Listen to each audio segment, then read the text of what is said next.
I got to say, David Lynch was brilliant. He was so composed during the filming. I mean, I know we've spoken since, and I think at a certain point in time, I think he just felt like he was, there was the light. He had entered the tunnel, and there was no light yet at the end that he could see. So he was just in this sort of period of time that seemed to go on forever. I mean, you remember he was there almost 2 years, I think. I was there 7 months, but they decided to do a lot of second unit and special effects shooting there as well. So he was there for at least a year and a half, perhaps longer. We had the advantage of having a lot of pre-production time out there doing tests, and so one was able to see all the sets being built, the development of each set and stages of the movie. So we had a lot on board before we actually started filming, more so than any other film. Normally Freddie would get 4 weeks preparation, I would get about a week testing. So you're living the movie before you actually start, and all the departments are coming together. They were building the sets and the special effects something like 2 years before we started filming. It was huge.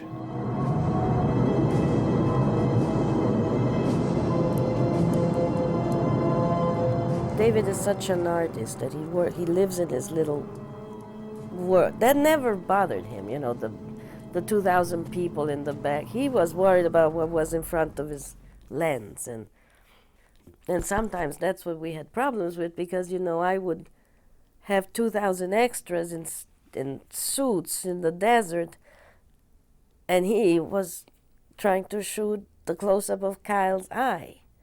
And I said, David, you can shoot that eye, in the studio anytime you want, but we got to shoot. That's why we're here out in the desert.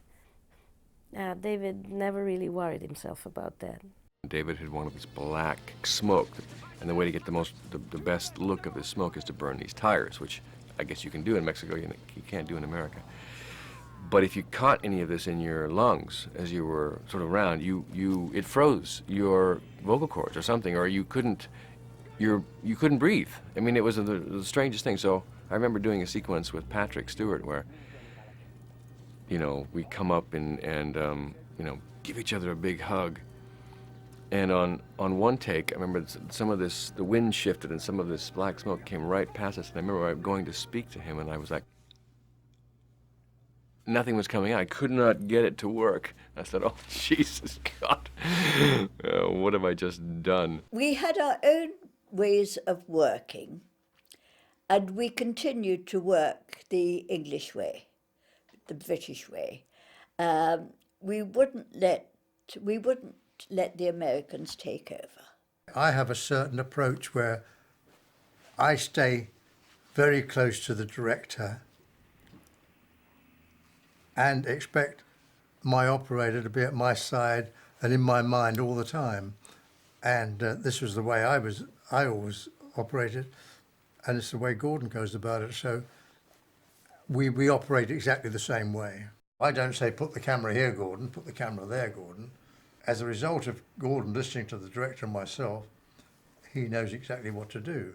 So the moment we finish discussing the shot with the director, he's getting the camera lined up and everything connected with that, while I am getting all the lighting sorted out. Freddie Francis, the DP, was a real character. He was helpful, but he wasn't really sort of the warm, cuddly, friendly type, His first was Roy Lerner, I think.